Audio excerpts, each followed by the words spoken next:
Hello and welcome. This is the recording on how to create the graph in the gas law lab. And so what you're seeing on the screen right now on the left-hand side is the lab itself. So I'm going to scroll down. You have the introduction you could read through.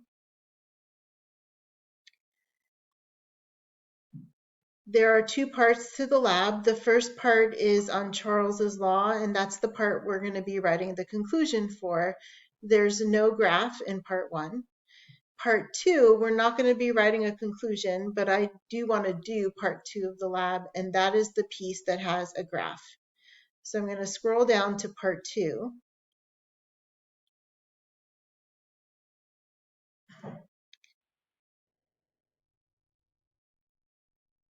Okay, and so in part two of the lab, we're basically testing absolute zero. We want to see if that is true and if we can find absolute zero on the graph.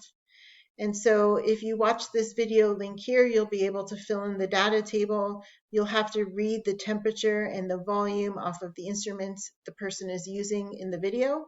And so they do a close-up on it. However, you may have to pause the video to get your accurate readings. Make sure you're paying attention to significant digits, and we'll go over that in class as well. Once you have your data in your table, you're going to go over to Excel to create your graph. And so I'm going to flip over to Excel. I already have some numbers in Excel.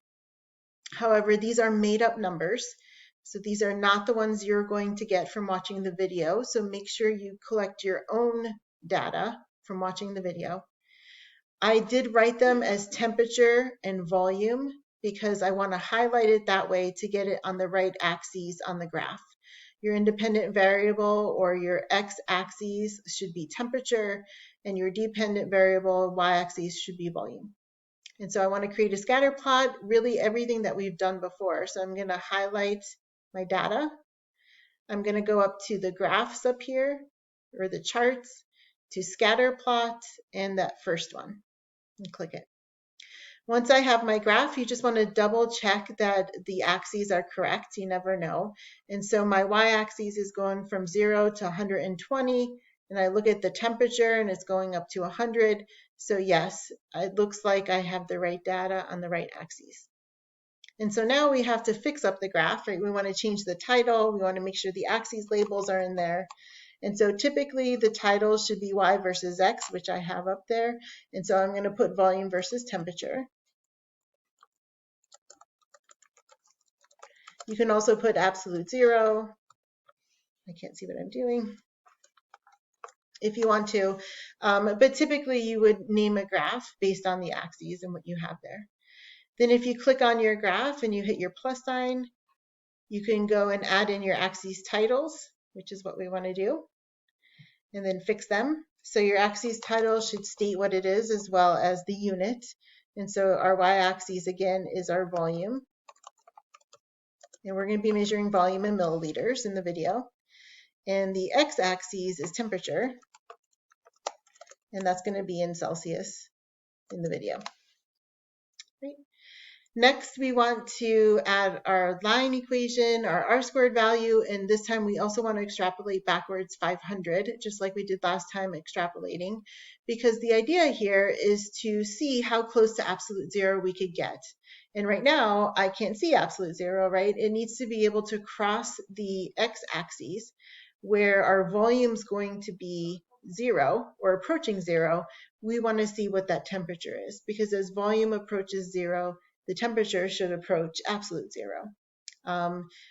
We know as you slow down gases, as you cool their temperature, they would have typically a phase change, right, and go to liquid and solid. However, when Lord Kelvin came up with this idea of absolute zero and the absolute temperature scale, he assumed staying in gas particles and just slowing them down. And so what we're saying here is that as the gas particles approach zero volume and slow down, we should also be approaching absolute zero. Notice, however, that temperature is in Celsius. So when you're thinking about reaching absolute zero, you want to convert Kelvin to Celsius to see if it matches. And that's one of the questions on the lab as well. All right, so I'm going to go over here and add in the rest of my stuff. So I hit the plus sign. I'm going to go over to trend line, put it on. and then hit the arrow so I could do some more adding in there. I'm going to go to more options, and I'm going to have to scooch this over a little.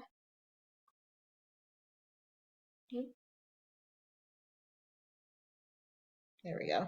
Okay, so I'm going to scooch that over a little. I'm going to scroll down. I need to display the equation on the chart that gives me my line equation. I'm going to display my R-squared value on the chart. And then I also want to forecast backwards to 500 because we want to at least capture absolute zero in there. We don't go to negative 500 temperature in Celsius, right? We know absolute zero is as far as we go, but we want to see that within the graph. We don't want it to end there. So I'm going to extrapolate backwards 500 and hit enter. Alrighty, and there we go. And so now we have our line. It has been forecasted backwards to at least, actually, we could see negative 600 in the graph. If we're going to negative 500 there. We've crossed over the x-axis where volume is going to be approaching zero, and where y is equal to zero, and we could see absolute zero, right? And so again, take a look. We know what the value of absolute zero should be in Celsius temperature. Does that look correct to you, right? Did we graph appropriately? Are we really close to absolute zero? The other thing I'm going to do is just scooch over my line equation so I could see it and it's not covered up by my graph.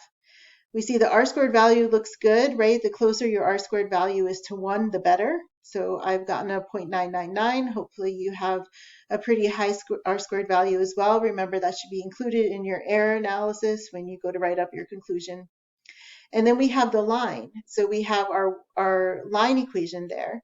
And what we want to do is substitute 0 in for y and solve for x. And so by solving for x, we should get really close to absolute zero, especially if our data is correct. And then we'll do error analysis on that part of the lab as well. And so where we cross over the x-axis again, y is 0, volume is 0, we're approaching 0 volume, and we should at that point also approach absolute zero. And that is it. So to just review really quickly, once you have your data collected, you're going to put it into Excel. It doesn't have to be fancy. You should put temperature, then volume, so when you highlight it, you get the right graph to pop up. Once you highlight your data, you're going to go up to Insert, and you should go over to your chart area.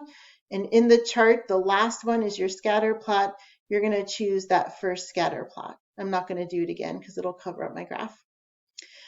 You'll have to adjust your title, you'll adjust your axes labels, make sure the units are there, and then you're going to click on your plus sign, do your trend line.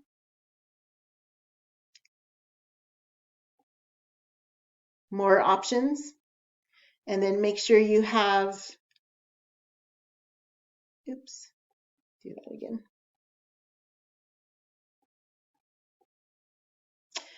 You have your trend line, more options, make sure, there we go. You have to be on that last bar graph there. So once you go into more options, you want to make sure you have your display equation. That's your line equation. Your R-squared value should be clicked. Again, that'll duplicate it on my graph, so I won't click it again.